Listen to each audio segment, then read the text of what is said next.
आज का मुकाबला జీటీనా సిఎస్కేనా ఇద్దరు సమానంగా ఉన్నారు, సమవుద్దిగా ఉన్నారు.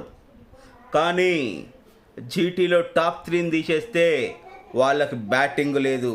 కొంచెం జాగ్రత్తగా ఆడగలిగితే వాళ్ళ బౌలింగ్ని హ్యాండిల్ చెయ్యొచ్చు, గుర్తుపెట్టుకోండి.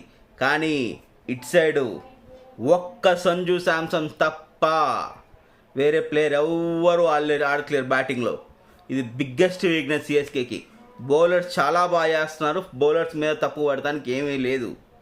కానీ బ్యాటింగ్లో చెన్నై కనుక నిర్లక్ష్యం వహించి చిల్లర షాట్లకు అవుట్ కావడం, ఆడలేకపోవడం జరిగితే మాత్రం జీటీ ఎత్తుకెళ్ళిపోద్ది మ్యాచ్ని.